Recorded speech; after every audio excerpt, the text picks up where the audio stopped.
we got Ratna Kumar, and currently he is in India, in Odisha. I met Ratna Kumar just for a couple of times, really.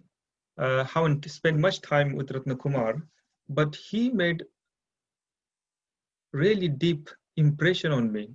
Something about Ratna Kumar I always felt inspired seeing him, talking with him, and and since I met him a couple of times in UK and in India, I kept in contact with him.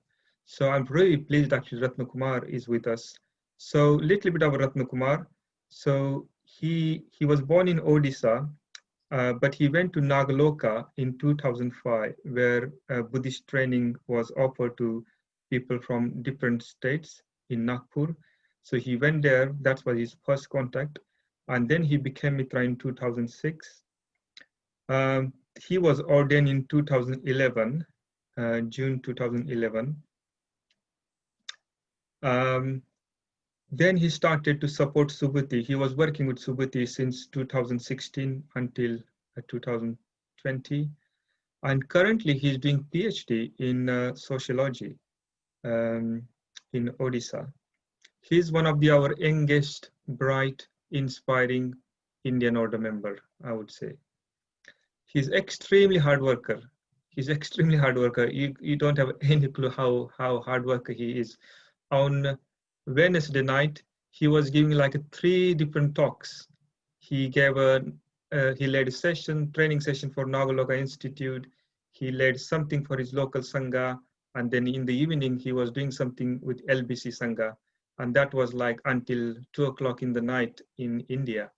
He was completely tired. He's very passionate about social change. He's very passionate about Dhamma revolution. And he really wants to dedicate his life to the Dhamma.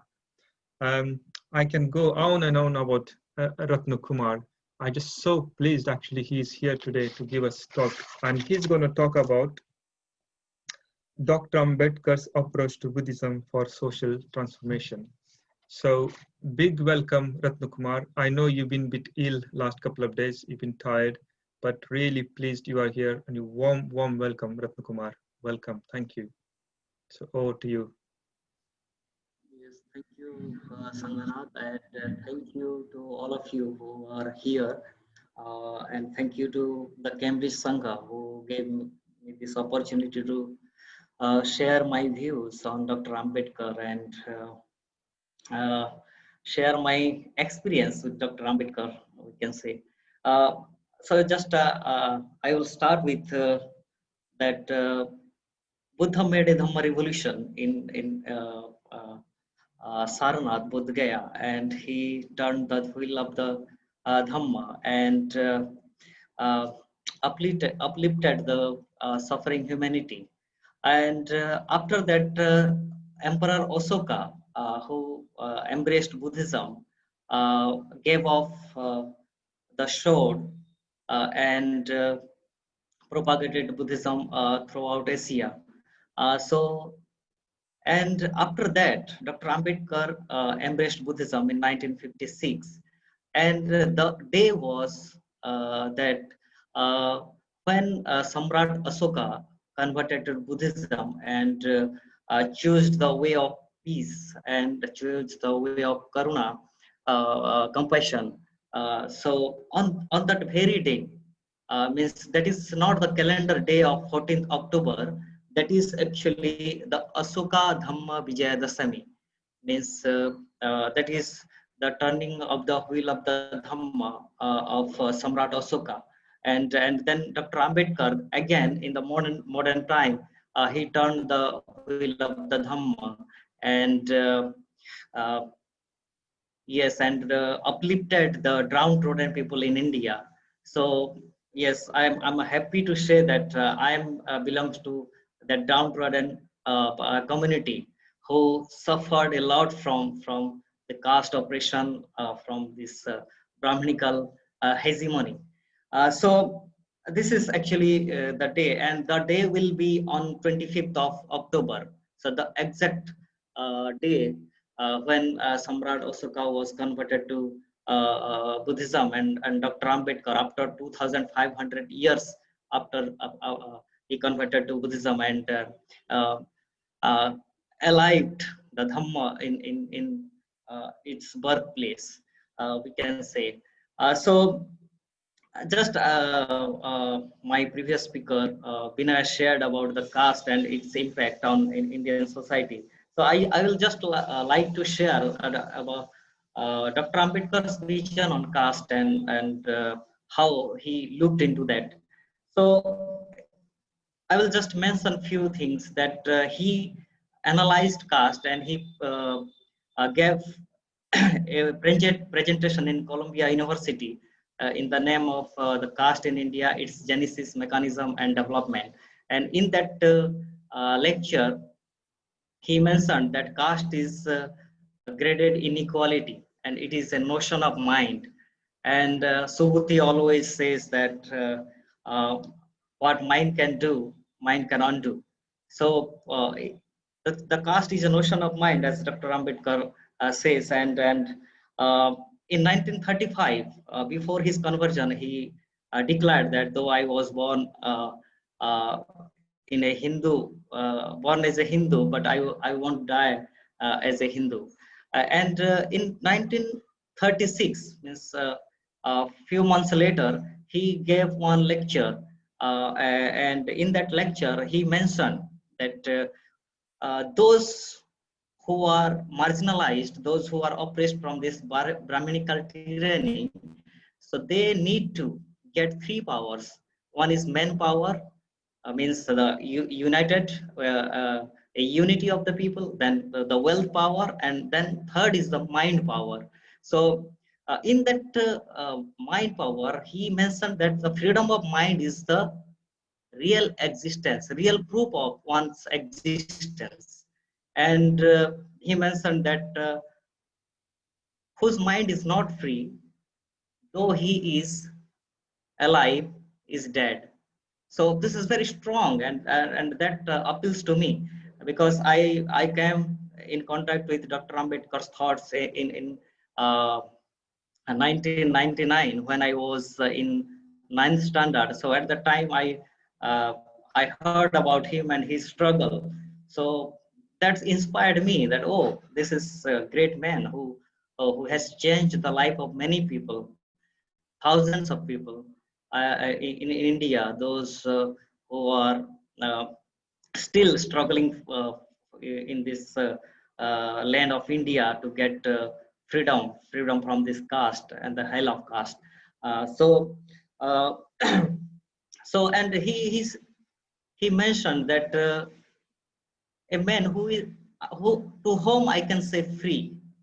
So he mentioned that who understand and who is conscious about his rights and duties and responsibilities, and who can take his own decision for the welfare of many, or welfare of the many people. So in that situation, before his means 21 years before his conversion, he is talking about Buddha, means, and he at the end says that this is means be your own master, means that Buddha's quotation. So in that way, he had a link with the Baba Sahib Buddha's thoughts and Buddha's vision of this equal society and compassionate society. And and uh, yes, like he embraced Buddhism in 1956. Uh, in the calendar day, we know that that is 14 of October, but it is really Asoka Vijayadashami.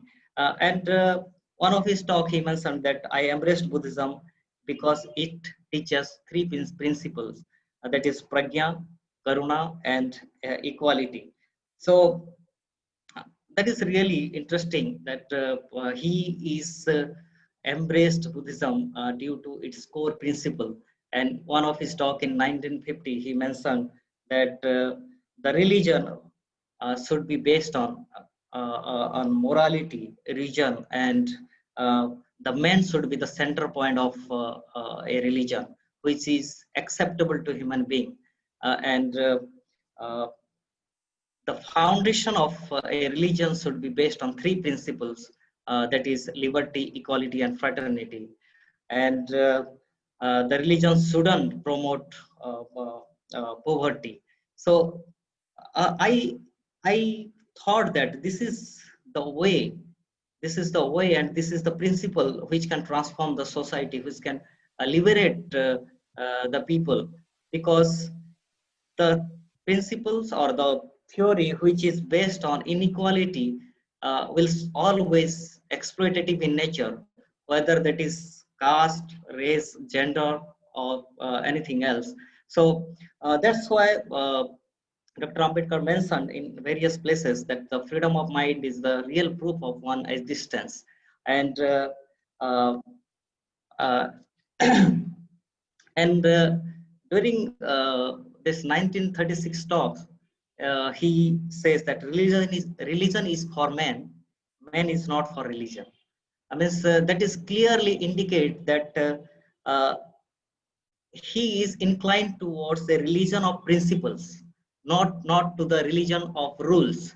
When there is rules that dominate the others, and uh, you are obliged to do a particular rituals and things. So uh, that is really appealing to me. And when I uh, came to Nagaloka in 2005, as Sanghanath told, so I realized before that I was unknown to Buddhism, because I was mostly involved in social and political movement of that day, and I was just trying to get political rights, but without changing myself.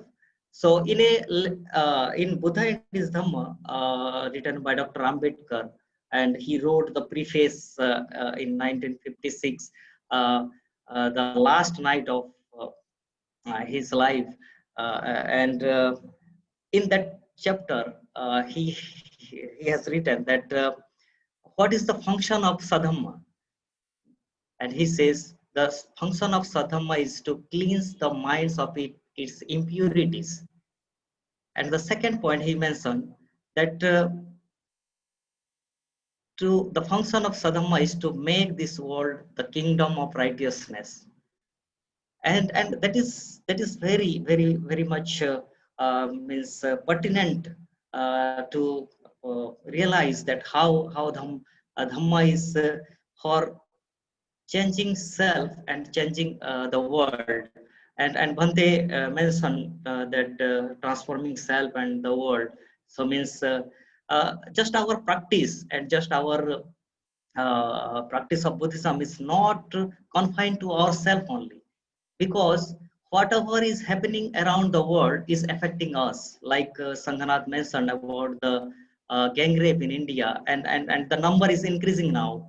Means we have 4 or 5 cases like that. So that is affecting us, whether we are practicing alone, or whether we are practicing as a sangha.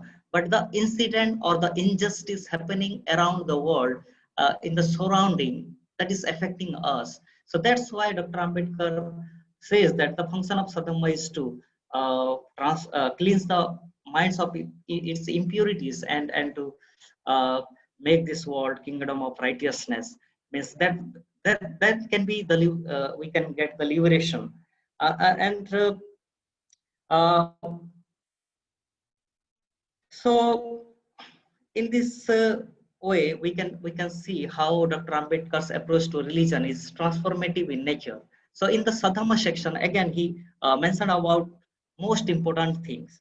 So Dhamma to be Sadhamma when it's break down all the barriers, all the social barriers. So that means that promote the equality between human beings.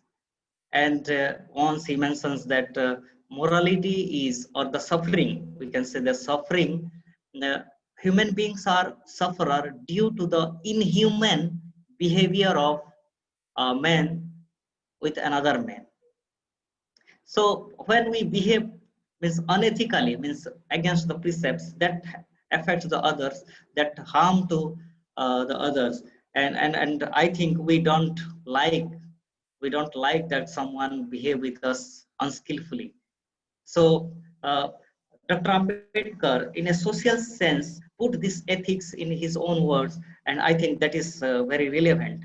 And uh, again, uh, I can say that how it is transformative, because in 1956, uh, uh, uh, 3 lakhs, I don't know how to spell out in millions. So I think 300 millions or something, 500 millions. So they converted to Buddhism, and after that they threw all the statues of gods and goddesses to the river, and then they felt that they have liberated from the hell of caste. So because they created a new identity, and that identity is the Buddhist identity.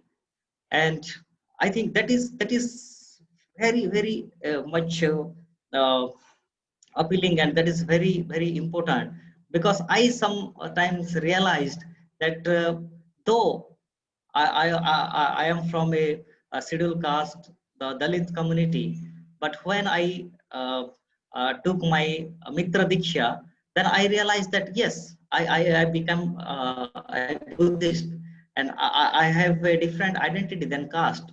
So I have a Buddhist identity. I have a identity which is very uplifting, and which gives me a confidence to uh, face the other people.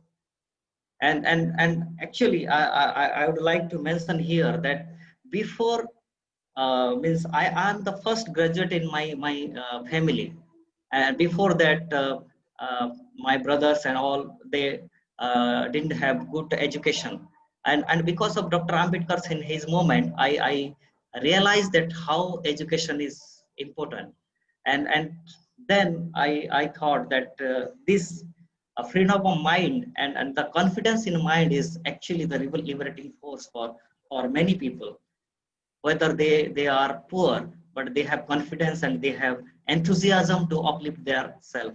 So I think this is very very uh, uh, crucial for any people, those who are coming from a marginalized community, and that's why that is a liberating force, and that actually the change we can see. I would mention in the last that how he sees Buddhism and how that is very much effective and relevance to the world around. Because I told you in the context of India and caste system and operation. So in one of his lecture, he mentioned, positively, my social philosophy may be said to be enshrined in 3 words: liberty, equality, and fraternity. Let no one, however, say that I have borrowed my philosophy from French Revolution. I have not. My philosophy has roots in religion and not in political science. I have derived them from the teaching of my master, the Buddha. In his philosophy, liberty and equality had a place, but he added that unlimited liberty destroyed equality, and absolute equality left no room for liberty. In his philosophy, law had a place only as a safeguard against the breaches of liberty and equality. But he did not believe that law can be a guarantee for breaches of liberty or equality. He gave the highest place to fraternity as the only real safeguard against the denial of liberty or equality, or fraternity, which was another name for brotherhood, sisterhood, or humanity, which was again another name for religion.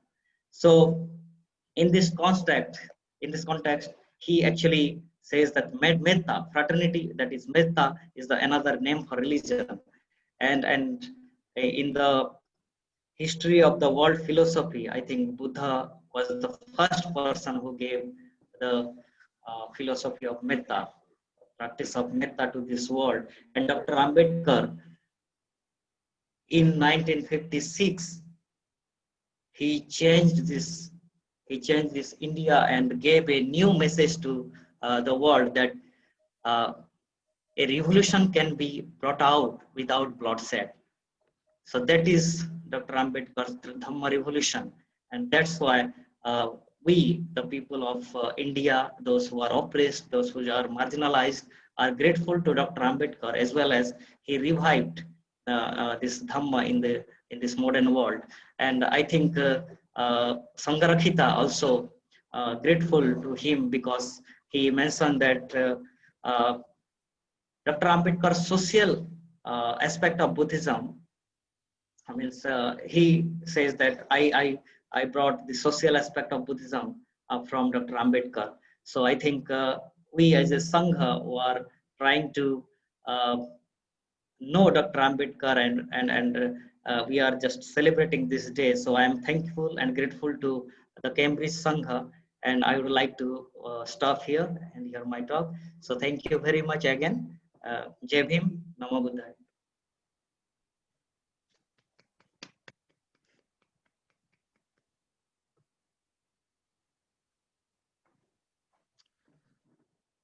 Thanks a lot, Ratnakumar. You made some really interesting and inspiring points there. I don't want to summarize very much really. I also just want to say I am so inspired by your own transformation, seeing you involved with Buddhism and how you have done. Where Ratnakumar is from, almost there is nothing really. It's very compared to where I come from, Maharashtra, like his state is so different, and Buddhism is nothing like where is in Maharashtra. So what you have done, Ratnakumar, in Odisha yourself and with your friends, starting Buddhist groups there, is also very inspiring. And I like the point you made about whatever is happening around us, around injustice, it does affect us, and we cannot engage. We cannot just look back and not engage. So we have to engage with creativity. That's Dr. Ambedkar's message. That's Buddha's message. So really, thanks again, Ratnakumar. I'm so pleased actually you made this happen today. And it was very inspiring to hear, Ratnakumar. Thanks again.